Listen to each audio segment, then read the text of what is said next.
Right.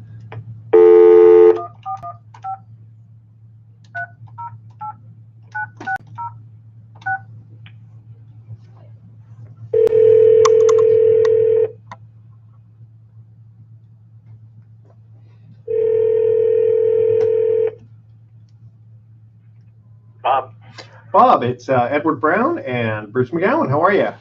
Good. How you doing? Good. Thanks for joining us this morning. Bruce said you're on a little bit of a tight schedule, so we'll. I have a hard out at 11 o'clock. Oh, okay. So let's go ahead and do one segment with you. Bruce and I are just going to do our quick little 2-minute, and stay with us. Okay. Right. Here we go. Well, welcome. You're listening to Sports Econ 101, the show where we discuss sports topics from a business perspective. I'm your host, Edward Brown, along with my co-host, Bruce McGowan, longtime sports radio personality. Today, who are we having on as a guest? Yeah, we're going to talk a little bit about the Nike program, which, oops, are we having problems here with the microphone? Okay. Why don't we just start? Yeah. Let's just start. I don't know why. Hold on. What's going on? Hold on a second. Mic's not working? Is this, you want me to do this one? Yeah. Okay. Just start over. Okay. I hate these things. 1 2 1 2. Hey, you probably need to get new mic cords. Yeah, this okay. one's also doing the same. This one's cutting out too. Okay. 1 2. I just won't touch it. Yeah, just don't touch it. Yeah. Okay. Sorry about All right. That's all right. that. Okay. All right. Here we go. All right. Let's try this again. Okay. Welcome. You're listening to Sports Econ 101, the show where we discuss sports topics from a business perspective. I'm your host, Edward Brown, along with my co-host, Bruce McGowan, longtime sports radio personality. Today, Bruce, who are we having on as a guest? Yeah, we've got a guy who deals in sports marketing. He's very well regarded in that field. Bob Dorfman will join us to talk a little bit about this Nike deal with Colin Kaepernick. And then a little later on, we're going to talk some baseball with our good friend Joe Castellano, who does a very popular podcast on baseball called The Sports Virus. I like that. Sports Virus. The Sports Virus. All right. How well is Joe known? Joe's worked in the market for a while, so Okay. He's not just Bay Area? Well, he does national stuff. Very good. Yeah. All right, at each commercial break, we're going to ask a sports trivia question, and in the honor of NFL starting up here, we're going to have NFL Quarterback Challenge. Okay. Is going to be the name of it. Also, maybe we'll get into talking a little bit about Khalil Mack leaving the Raiders, and also if the Raiders stadium is not ready until 2020, where are they going to play next year? Yeah, and especially now that the city of Oakland has said they're going to sue the Raiders, Exactly. and that may preclude them from playing in Oakland next year. So they may be without a home next year. That'll be interesting. Wow. And last week we didn't get a chance to talk about Jared Goff not playing during the preseason. Yeah, that was interesting. Yeah, and I wanted to get your guys' take on that. Okay. All right. So this segment of Sports Econ 101 is sponsored by Pacific Private Money, providing mortgage investments that are currently yielding about 7.75%. They up the yield just a little bit. Secured by mostly California real estate at very low loan-to-value ratios. It doesn't get any more conservative than that, and you got to check them out at pacificprivatemoney.com. And when we come back, we're going to have Bob Dorfman on. We're going to talk about Colin Kaepernick and Nike and see, is that going to be good for Nike? Is it going to be good for Colin Kaepernick? Is it going to be good for football? What do you think?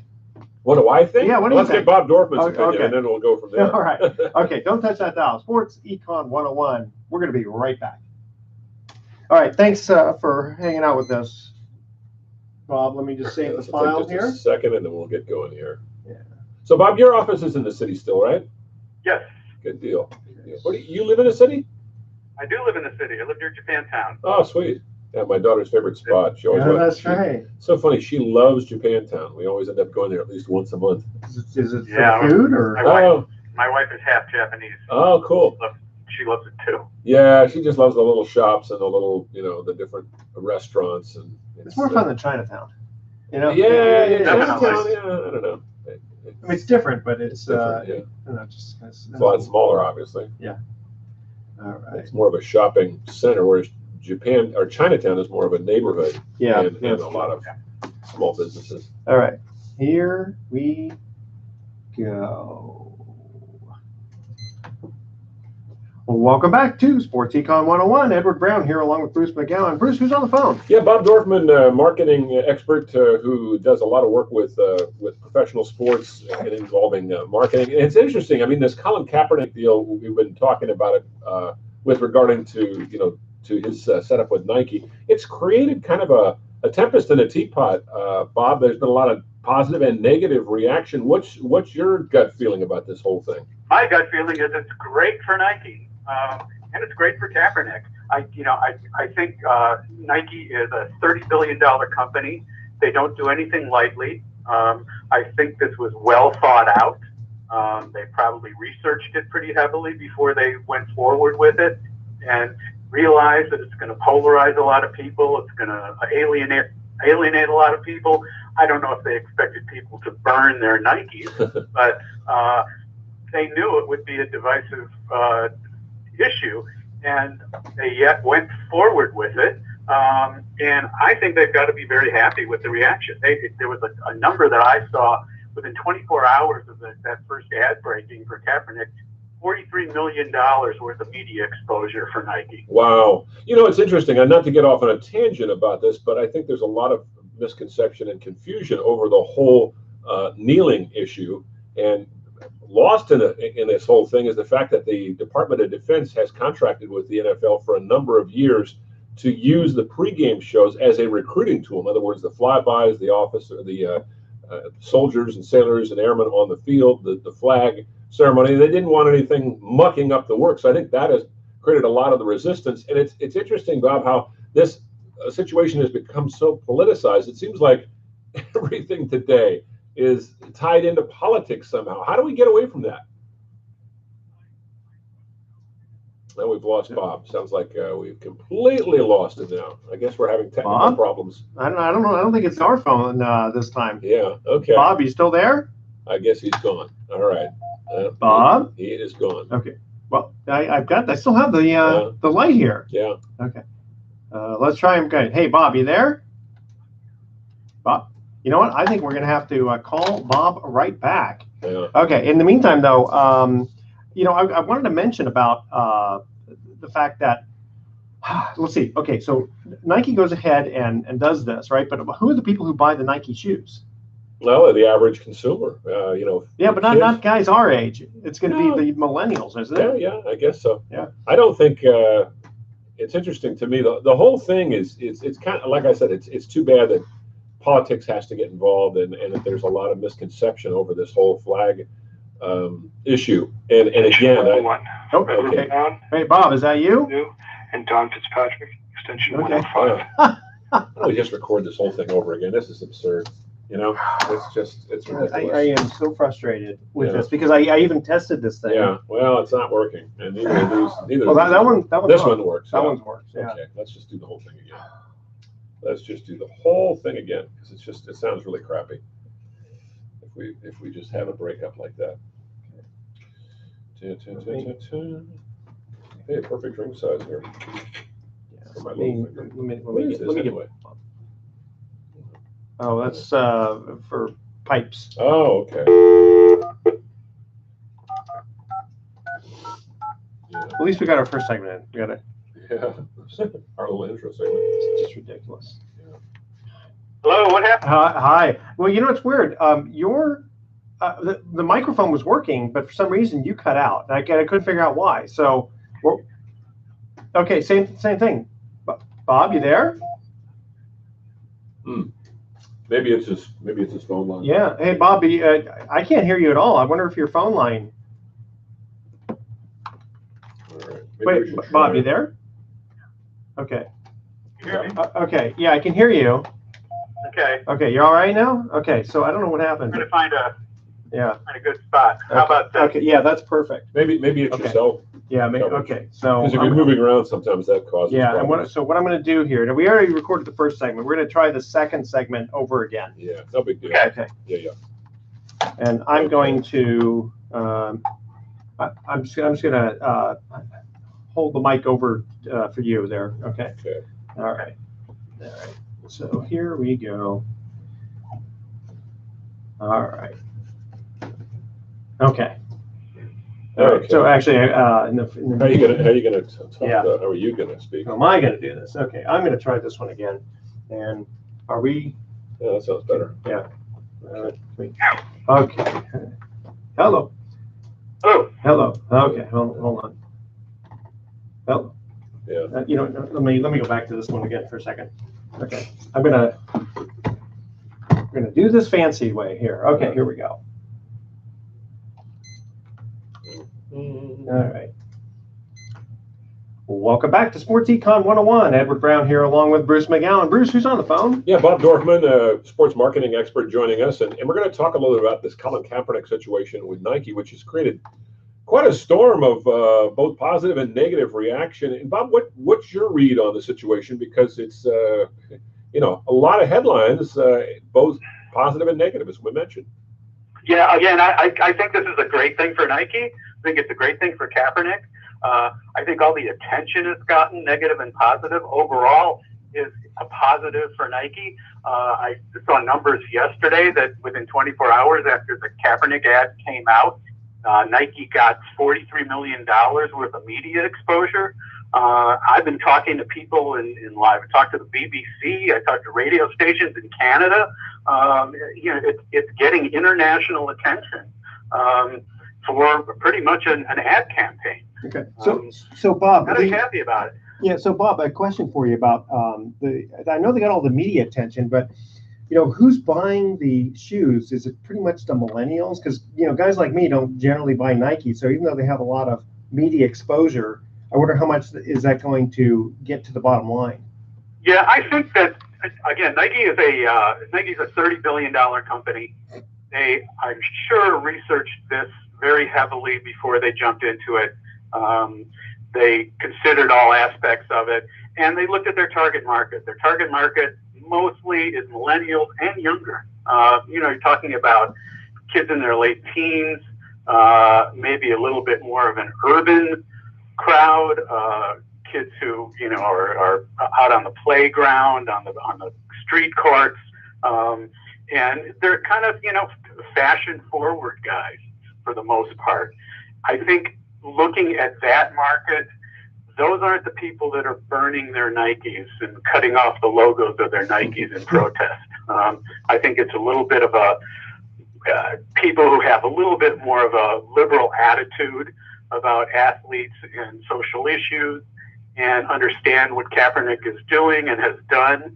And I don't think they think as negatively about it as maybe more of an older white audience does. And it's another thing that we should mention is a lot of the younger people today, and certainly this isn't a knock on them, but they're less inclined to look at something from a political point of view. I mean, it's more about entertainment, it's more about exposure, it's more about creating some buzz. I mean, that's what the media does today, more so than ever before. It's about getting attention, and this, as you mentioned, Bob, is getting lots of attention. Yeah, and it's about what's cool, and Kaepernick is cool. He hasn't been playing for over a year. His jersey is still a big seller. It's fascinating to me that Nike has certainly used athletes before who have retired, who are no longer playing, but it's always been athletes who are icons or champions, athletes who have made their mark and maybe they're not active anymore. It's fascinating that in this case, this is an athlete who's not playing, probably never will play again, and never won a championship. Is not going to be in the Hall of Fame, and still he's extremely popular and is striking a chord with a lot of people. Yeah, it's the whole thing is fascinating to me. I mean, it sort of typifies what's going on in America today. How a lot of these topics, they transcend politics and all the other things, and it's about exposure and it's about a face. And again, not to knock young people, but I think that they really do gravitate towards these things where there's a lot of exposure and it's cool. And Kaepernick's an interesting guy because we don't hear a lot from him. And when we do, he's a lot more thoughtful and measured than he was when he was a player, where he was a little standoffish. Interesting guy. What's your read on Colin Kaepernick, anyway? Again, he was a hot commodity when he was playing. He was doing a fair amount of endorsements for Nike, for I think Beats by Dre, for a few companies. Then the kneeling happened. then, you know, the whole collusion issue happened, and then that's keeping him in the news because that's still in play. His suit against the NFL seems to be moving forward. He seems to be somebody who's a man of principle. I think everybody respects him for that. Again, he, you know, personality-wise, he's not the most out there guy or most effusive guy, but I think it's his political stance has certainly made him very marketable, at least with Nike. You know, I think it's kind of interesting, and again, this is a different, you know, I don't want to call it, it's not really political, but it's more of a social issue. Is the interesting thing is, you know, if Nike sells a bunch of shoes, the question is, where are those shoes made? They're like in third world countries by people who are, you know, well below the poverty line. And again, I know it's a different social issue, but it's just sort of the kind of interesting aspect of this. Yeah, that has certainly come up with all the detractors. That issue. There's also some internal issues with Nike in terms of some Me Too topics with some of their executives. I know they had to get rid of a few people because of that. This issue seems to be overcoming, or at least taking away, or getting away from that issue, or taking attention away from some of those negatives, and, you know, telling a different story, changing the story, and making it, you know, definitely more positive on Nike's side, I would think. So much conflict nowadays. I think that everybody seems to thrive in that, whether it's the president looking for a scrap or people just trying to create chaos on the media, you know, on radio or on television to create a buzz. And it just seems so typical that this issue in itself, you know, with this marrying of a controversial athlete to an ad campaign has created quite this, you know, I mean, it has really stirred it up. Yeah, I don't think this all could have, you know, gone away. They could have just let the athletes kneel at the national anthem and not make an issue about it. I think, you know, the president in particular has really turned this into a topic, and it isn't going away.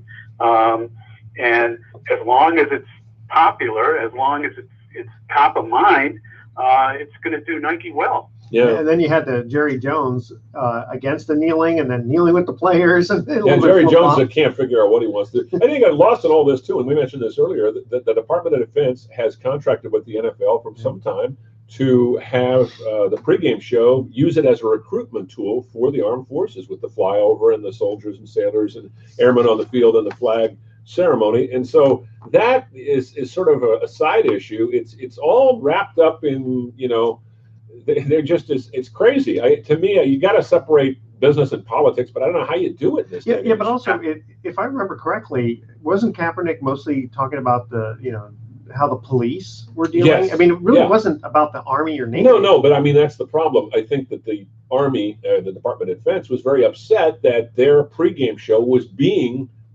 co-opted, or if you will, or distracted by this whole issue. They wanted to have a nice, clean show, and this was wrecking it. So I think that was something that nobody ever spoke about. Gotcha. But anyway. Hey, Bob. Another interesting thing is Nike is the official supplier of NFL gear. Yeah, there you go.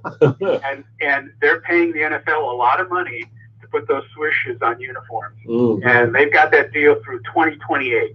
Wow. Another 12 NFL years. is collecting a lot of money from Nike. 10 years. And so as you know, disappointed or irritated about this whole thing they might be, they're still collecting a lot of money from Nike, so they can't be too upset about it. Well, Bob, thank you so much for joining us. We know you have to have another appointment at this time, so we're going to say goodbye to you and go on to our trivia questions, okay?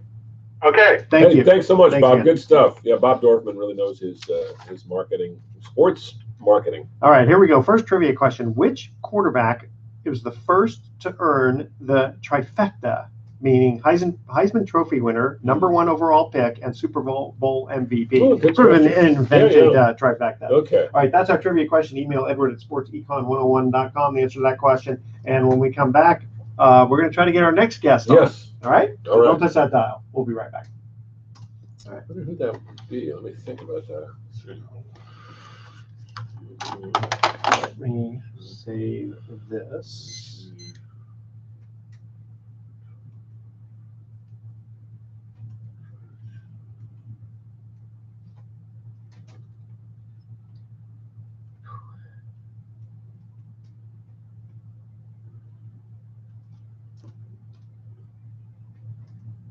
I don't know what the cord, why the cords would be.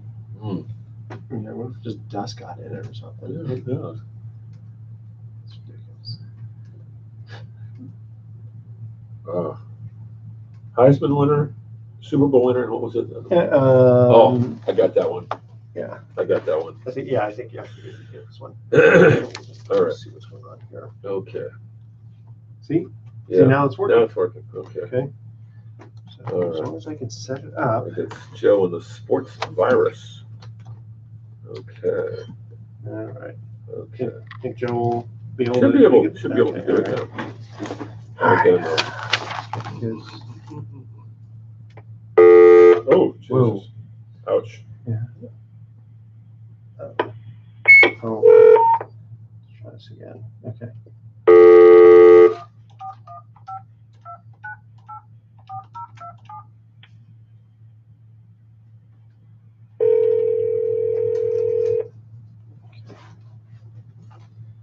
Hello, this is Joe. Joe, it's Edward Brown and Bruce McGowan. How are you? Hey, how are you guys? Great. You ready to join us on Sports Econ 101? Absolutely. All right. Okay. I'm going to just do a welcome intro back to Bruce and me. We're going to ask a trivia question, and then I'll have Bruce introduce you. Okay, sounds great. All right. Here we go. Well, welcome back to Sports Econ 101. Edward Brown here along with Bruce McGowan. That was a great segment with Bob Dorfman. First trivia question was, which quarterback was the first to earn this trifecta? Heisman Trophy winner, number 1 overall draft pick, and Super Bowl MVP. That would be Jim Plunkett. That would be Jim Plunkett. And it's interesting to know Jim Plunkett won 2 Super Bowl titles, but is not in the Hall of Fame. He didn't put up great numbers throughout his career, but he had those intangible qualities when he took over in 1980 with a team that was not supposed to win.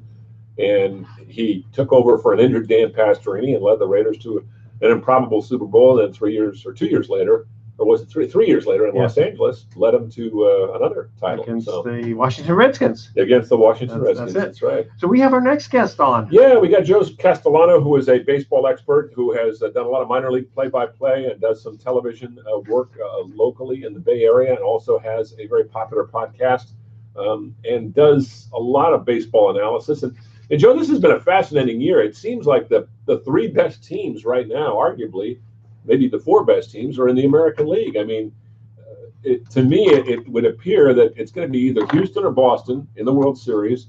Maybe the A's have an outside shot. The Yankees also, you can't discount them. But the National League this year is just really down. I mean, there were a lot of teams in contention, but there's no clear-cut favorite, maybe outside of the Chicago Cubs. What's your read on this crazy season? Well, I think that right now in the American League, there are those superpower teams, but a lot of those teams, they got to play really bad teams like the Royals and the Orioles. So I kind of look at it that way. When you're playing a lot of games against teams like that, you can sort of boost your win total. And I think in the National League, it's been more of a dogfight. So maybe that helps the National League teams when it comes postseason time. Who knows? But, it's really been great to follow it. By the way, I did want to tell you guys, right now, I'm getting a smog check. And is there anything better that you'd want to do? I got to do that. Check, or maybe go do some jury duty or something. Oh, boy. Okay, so wait, how old is your car? It's actually a 2012, so it needs it for some reason. Yeah. Wow. Yeah. It's funny because they stopped doing that for the newer cars, but 2012, I guess if it's over 5 years, maybe they. I mean, what's so stupid about that? I know this is not having to do with sports, but it's like, what are you changing the catalytic converter on a 2012? Come on. Crazy. No, it's a Cooper. Yeah. It's funny when they first came out with those smog checks. I remember asking the guys, behind the counter. I go, "How much is this new machine that you guys had to buy?" And it was like $100,000. Wow! I mean, you got to do a lot of smog checks for that. Yeah, to make that pay. Well, yeah, you made a good point there. there are a lot of bad teams in the American League, and there are only a few good ones. The Boston Red Sox, to me, are having a phenomenal season. It's kind of like the 2001 Seattle Mariners, who racked up all those wins. I mean, Boston is finding more ways to win. Every time I turn around, there's some new guy getting a big hit, a new pitcher who's just, looks like Cy Young or Sandy Koufax or Bob Gibson. I mean, that Boston team, the only thing I'm concerned with is they may peak too soon. You don't want to be playing your best baseball in August. You want to be playing your best baseball in the latter weeks of September. Are they the best team right now? Would you pick them to go all the way? Yeah, I still think they're the best team. It is about health and how you're playing. More so about health. And there are some concerns there. Look, Sale's been on the DL. David Price has had some issues. And that's the most important thing. You've got to have your healthy starters when you get into the postseason. But man, they are loaded, and just to see the kind of seasons that they've had from Mookie Betts, that's an MVP season, and JD Martinez. They've got 2 MVPs on their team. They have to be the favorite to win it all, but we all know in the postseason how different it is. So it really could be an interesting fight. No, Houston doesn't seem to have a lot of weakness either. Or maybe their bullpen is not as strong as some of other teams, but there's a lot to be said for when you win a championship. There's a calmness. I noticed that when I went into the A's locker rooms back in the 1980s or the 49ers in the 1980s, there's that quiet confidence, and you can sense that when you go into the Astros clubhouse, as I did earlier this year, as I'm sure you have, that they know and they feel that they're going to win every time they come out on the field. Yeah, they pretty much know it, and I think you see that with teams that just won the World Series. We saw that with the Giants when they were on a roll there for a while, and I think the Astros have such a good core of young players, and the only reason why I think the A's got close to them is because of the injuries the Astros had. Otherwise, I do think the Astros are a lot better than the A's. But, man, the A's have been fun to watch. Nobody expected them to be in this position. It's funny. The A's, for the last so many years, always seem to be that way. I don't know if it's every single year, but it's been at least every few years. Suddenly it's like, who's this team that's coming up through the ranks? And nobody pays attention to them. Even here in the Bay Area, they're the most anonymous team in baseball. And it's really a shame, Joe, because they're a lot of fun to watch. They are. I think what you have there is that it's hard as an A's fan when they get rid of the players that you're rooting for. You've got these players that develop, and then, you form an allegiance with that player, and then he's gone.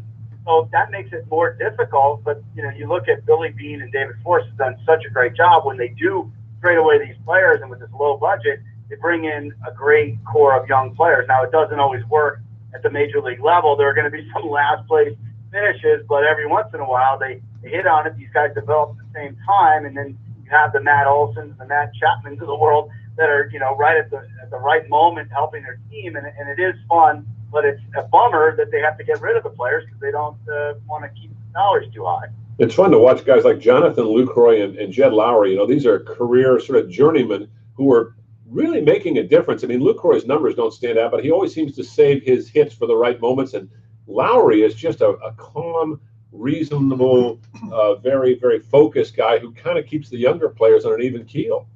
Yeah, those are 2 players that I always liked. Lucroy, he for me was one of the better hitting catchers in the league. At one point, it was kind of him and Posey, and then he sort of tailed off. But, yeah, he's a clutch guy. And Lowry, I followed him ever since he was at Stanford. I remember him playing in the College World Series with Stanford and just looking at him going, man, this guy's going to be really special because he's a gamer. He's just one of those gritty type players. And he's had a good career. He's not, an all-star every year, but he's a guy that's really going to help you win. I wonder, what do you guys think would happen if the A's ownership just kind of opened up their checkbook?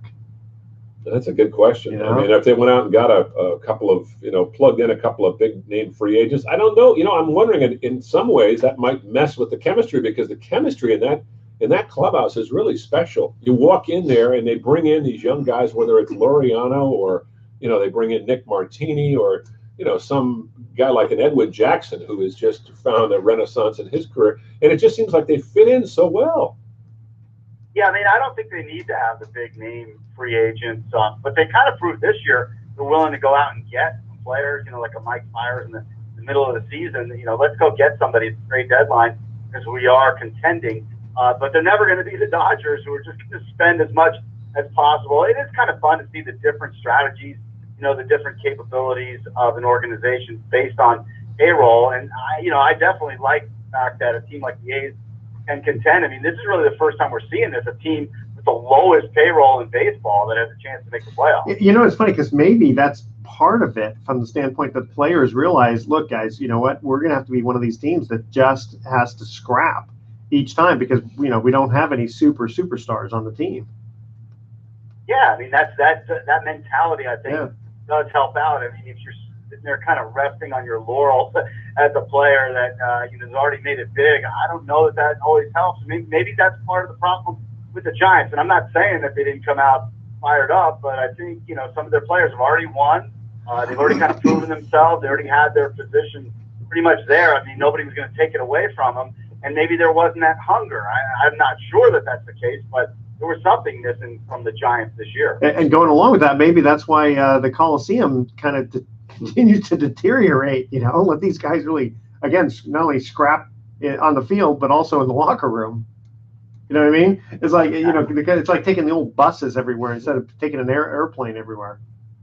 I think there's something to be said for that. There's definitely, I mean, I don't know if it always comes out as far as wins on the field, but there is something to be said for the chemistry and what you do together. Because, you know, they talked about those teams with the Orioles where they had, whatever, you know, 25 taxis going to the park. You know, they're not really a team that's together.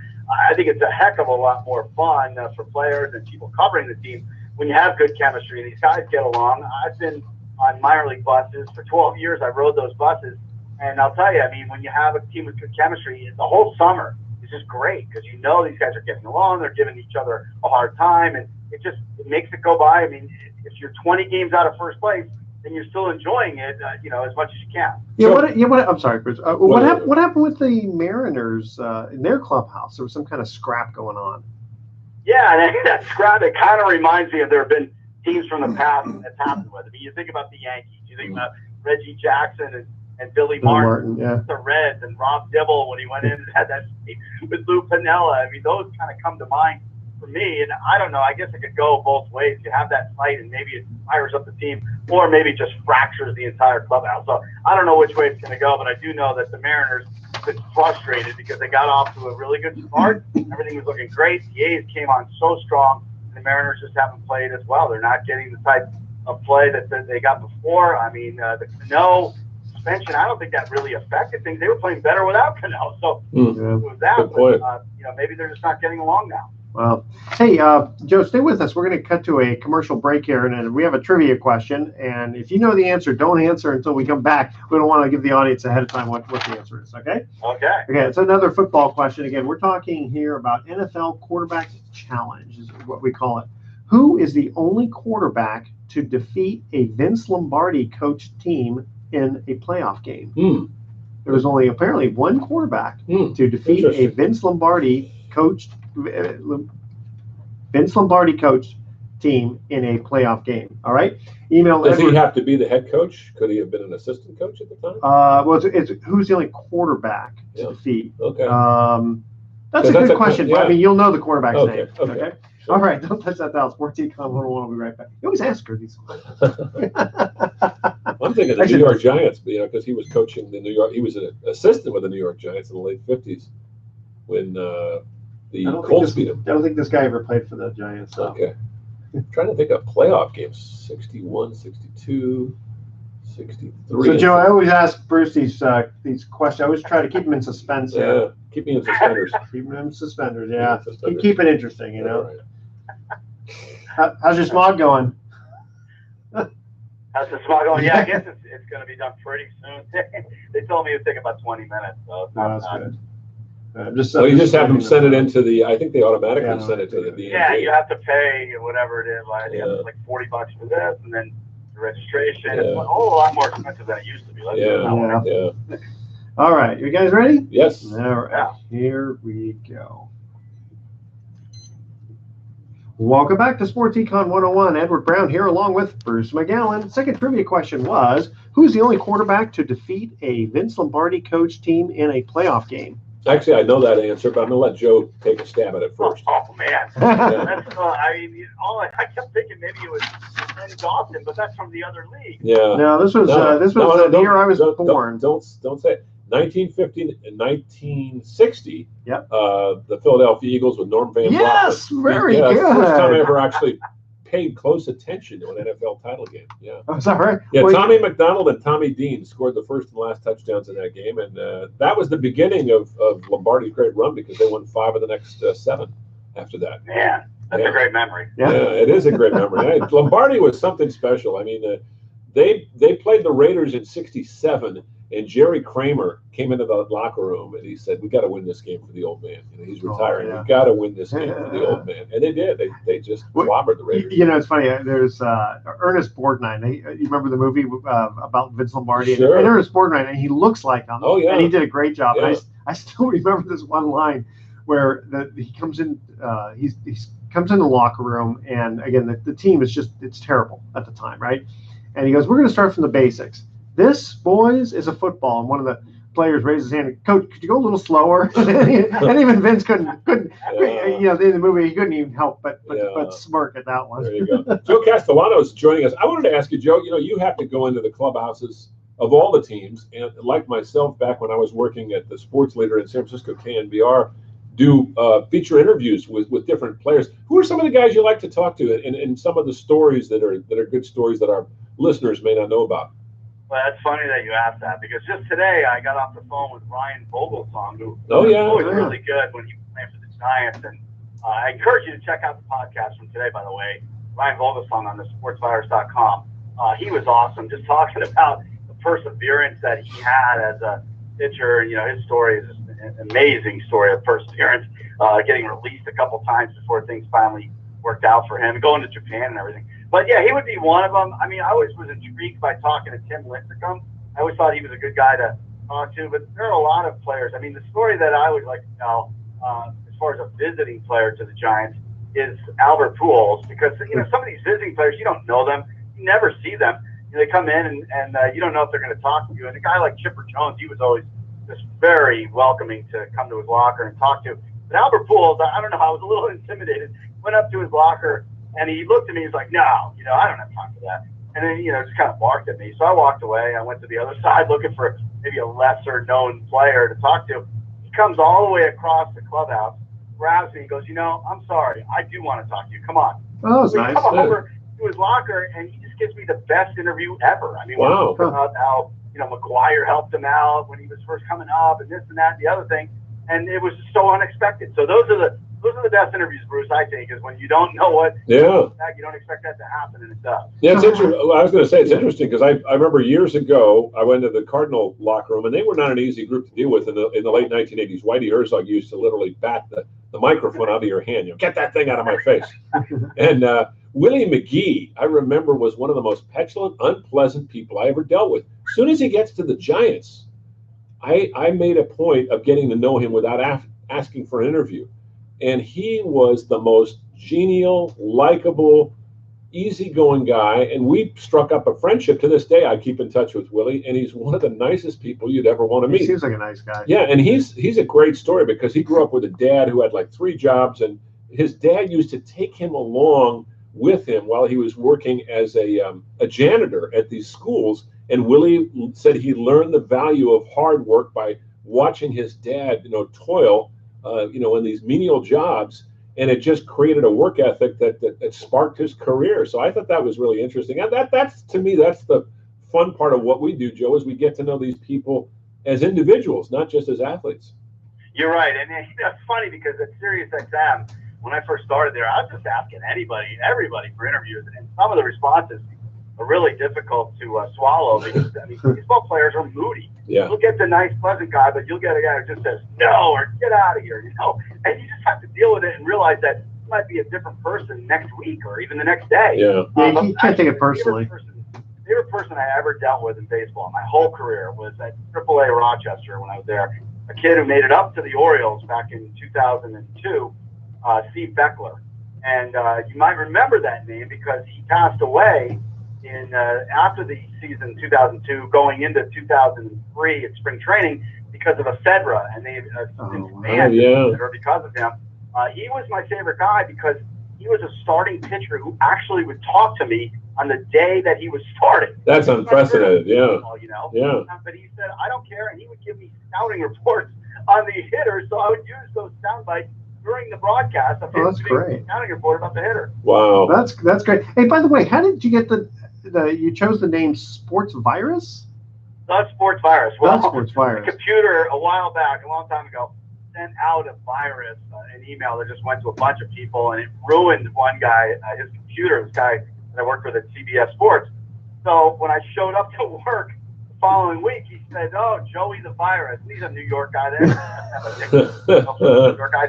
So he called me Joey the Virus because it ruined his computer. It just kind of stuck. So everybody at CBS calls me to this day, the Virus.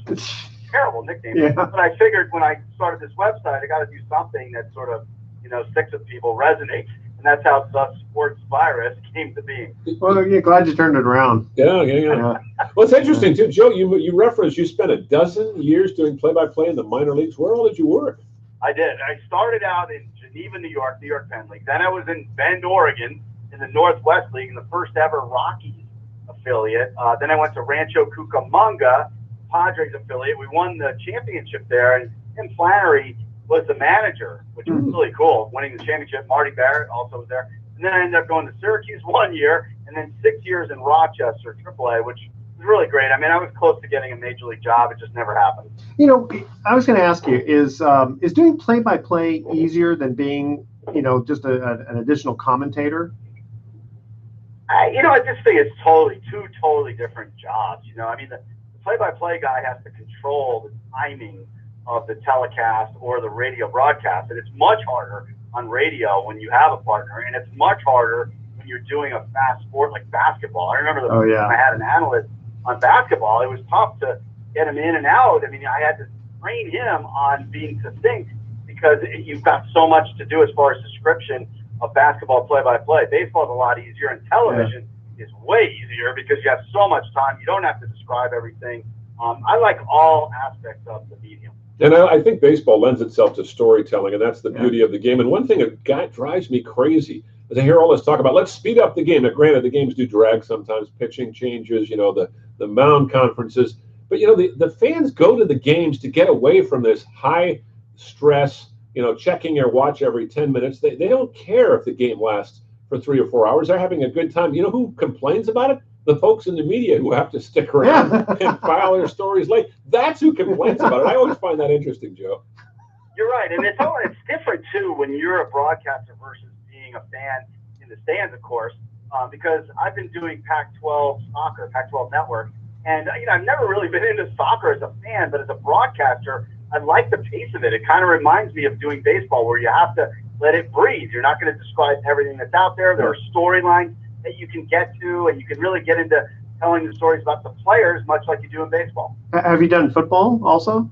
I've done football. A lot of it was high school football for an outfit called Comcast Hometown Network, which no longer exists. I did it the last 8 years, and then they shut their doors. But it was fun doing high school games every Friday night all over Northern California. You get there and you see these players like Najee Harris, who's now with Alabama. You see these future stars, and it was really fun. But how do you get to know the names and the players so quickly? Well, I think a lot of it is funny when you're trying to do a high school football game. You depend so much on the head coach. I mean, he's everything. He's not only the head coach to you, he's also the sports information director. Yeah. If they don't have that, he's giving you everything that you possibly can get, even a pronunciation of players, because there's nobody else to tell you that. So his time is so valuable to you. And that's how you get to know those players. Well, but without the names on the backs. Oh, usually. yeah. Well, yeah, that's the other thing. Right. There was a game I did. It was out in the East Bay, and 2 players were wearing the same number. Oh, man. We didn't know which one it was. We're calling touchdowns for one guy, and it turns out it's another guy. Well, just say number 82. Yeah. Number 82 is great. Yeah. I remember doing a playoff game in the rain, and the wind was blowing, and you couldn't see the field, and these players, the uniforms they were wearing, the numbers weren't really distinct, and I'm thinking to myself, this sounds terrible, but you had to kind of fake it. That's the great thing about radio. I remember there's an old story. I guess there was a guy who one time realized he had the wrong player carrying the ball, and the guy was maybe 20 yards from the end zone, so he So he said, so-and-so laterals it off, and what a great lateral. He scores a touchdown. Oh, that's funny. Yeah. So that's a true story. I have a funny story about that, actually. When I was in AAA in Syracuse, we had a double header against Ottawa, and Ottawa didn't have a radio guy. They didn't have a PR guy. They had nothing. So they show up, and their roster's a little messed up, different numbers, this and that. But we did 5 innings of the first game saying that it was the pitcher who really was going to go in the second game, we thought. But they flip-flopped him and didn't tell us. So we had Jose Paniagua was supposed to be pitching. He's just sitting there in the clubhouse, and we're calling his name, saying, "Oh, what a great game by Patty! 9 strikeouts, whatever." And he's listening in the clubhouse. He's listening, just cracking up. I'm not pitching. Yeah, and he's not going to tell you. That's funny. That is great stuff. That's great stuff. Well, those bus rides, though, man, those got to be. I mean, I would think that you really pay your dues in the minor leagues, and whether you're a broadcaster or a player. And you have to be young, Bruce. I mean, once I turned 40, I knew it was time to get out of the minor leagues because, I mean, some of those trips, we would be in Pawtucket, and we were sitting there in Rhode Island, and we got to get on a bus at 11:30 at night and go back to Rochester. Wait, you mean even in the minor leagues they weren't sending you first class in an airplane, in a jet? Well, we did take planes, but those were always connecting flights. But sometimes they just wanted to get back after the game. So we'd take like an 11:30 bus and get back to Rochester, New York at like 7:30 in the morning. Oh yeah, you got a game that day. Like, oh, brutal. Yeah. You got a game that night, and if you're 25, 30 years old, fine. Sure. When you're 40, and even if you're not a player, you're just a broadcaster, you're exhausted. Yeah, I've always said I understand why ball players are kind of on edge all the time because there's a lot of sitting, and every day they're doing, they're at a game or getting ready to play a game, and they're away from their families, and they get to see those of us in the media more than they see their wives and their kids. So who wouldn't be upset? Who wouldn't be on edge? Well, people love seeing you. Yeah, what do you do on the bus? I mean, back when I was doing it, you're reading a book because you didn't have internet or anything like that. Sometimes we'd have a movie. I remember watching Happy Gilmore. That was the favorite one. But you did a lot of talking. That was the thing that was pretty cool that maybe they don't do now. I remember one time I had a long bus trip from Columbus back to Rochester, and this pitcher, I think it was Abe Pavlis, he was telling me all about the different grips that he used on his different pitches, and this and that, and how he learned it. And, I was learning a lot about pitching just by being on a bus. Interesting. Wow. Interesting. Hey, stuff. Joe, thank you so much for joining us on Sports Econ 101. We got to cut to a last commercial break. Really, really appreciate you taking time out from your smog check to spend. I know that was a very important smog check you were getting. Well, I hope it passed. If it didn't pass, I'm in trouble. Good stuff, Joe. I really appreciate it, man. Very good. We'll have you on again, okay? All right. Here's our last trivia question. All right.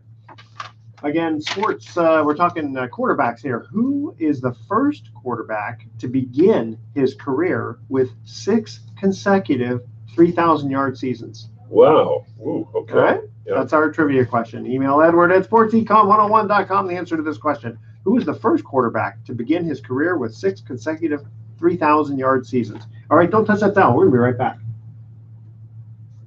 We're not going anywhere. Sure we are. I'm going from here to here. Come on.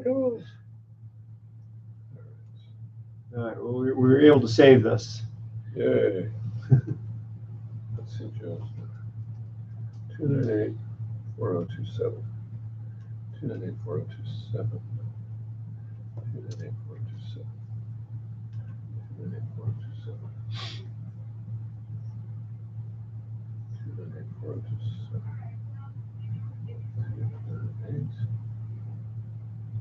4027. 27.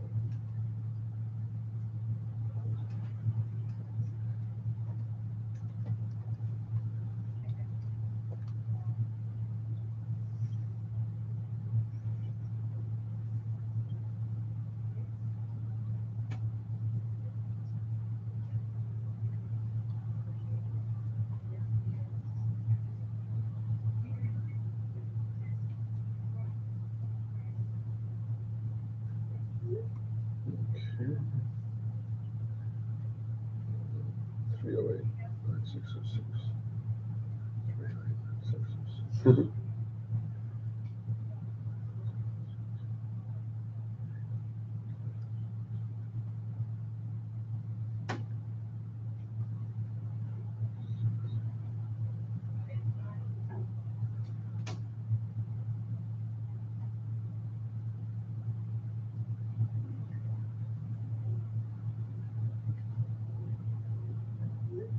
All right. You ready? Yeah. All right. Just sending thanks off to both, I guess. Yeah, I like to do that too. Yeah. All right, here All right. Here we go. Welcome back to Sports Econ 101. Last time for today, I'm Edward Brown, your host, along with Bruce McGowan. Those were very good interviews with Bob and with Joe. Here was our last trivia question. Who was the first quarterback to begin his career with 6 consecutive 3,000-yard seasons? Man, I should know that one, but I'm stumped. Uh-oh. Yeah. You're 2 for 3. Well, you've heard of this quarterback. Fairly Fairly recently. recently. Yeah. God. Manning? Yes, Peyton Manning. Peyton Manning. Yes. Yeah. Very good. Okay, yeah. we'll still give you. That was just a guess. We'll give you 2.5 credits. Okay, 2.5 credits. All right. Sure. So a couple of quick things here before we cut out. Khalil Mack left the Raiders. Yeah, I know. That was kind of a shock. I thought the Raiders, you don't get guys like that come along very often that are franchise players, great edge rushers. And I thought the Raiders would do what they could to keep this guy, but obviously he wanted too much money and they got rid of him. It surprised all the players. I think it's a bad move by the Raiders. Yeah, it's almost like when Marshall Faulk left Seattle, but I think this one's even more impactful. Well, this does not set a good precedent. As far as the fans in Las Vegas are concerned, I mean, this guy was supposed to be a Raider for life, and he's gone now, and you're getting ready to move the team to Las Vegas. Not a smart move. Not a good move. Yeah, was it they just couldn't come to terms? Couldn't come close to terms, How much did Khalil want? I think it was like $135 million for 5 years, something like that. And what did they offer him? Much less than that. I don't know exactly what they offered him. I don't think they ever actually publicly stated what they offered him, but it was much less than that. And how much did the Bears give him? They gave him pretty much what he wanted. Aaron Donald set the bar when he signed a week ago with the Rams, and that kind of sealed the fate. John Gruden said he wasn't involved. I think Mark Davis just doesn't have the revenue, or at least he thinks he doesn't have the revenue. But they have enough money. Hey, listen, Las Vegas has rolled out the red carpet. I don't get it. I know these guys. It's interesting. It's like comparing themselves to other players. Well, if that guy got that, and I'm better, I should get this. Yeah, that's the problem with pro sports today. Everybody is in it for the money, and I understand that, but it's gotten to the point where it's ridiculous. All right, here's our thoughts for the day. Goals are dreams with deadlines. And Thomas Jefferson said, when you reach the end of your rope, tie a knot in it, and hang on. Okay. I thought that was interesting That's from him. a good one, yeah. All right, tune in next week to Sports Econ 101. We're going to be discussing sports topics from a business perspective and asking more sports trivia questions. Thanks for listening. On behalf of our team, I'm your host, Edward Brown. We'll see you next week. Good night, America. All right. Good. Good deal. All right. We got through that. Got through it. So same time next week? Yes. Oh, and by the way, okay, so I'm out of town in October. October. Yeah, I'm gone the 6th through the. What's that? Do I just tape a couple one day? Yeah, we might have to because I'm out the 6th through the 17th. So actually, I'm only going to miss just the 11th. Okay, we'll figure it out. Yeah, probably. Yeah. Okay, but we'll see you. Good seeing you, man. Yeah, you too. We'll see you next week. You got it. Okay, and you'll work on somebody. All right. We'll get somebody. Yeah. Okay, thanks.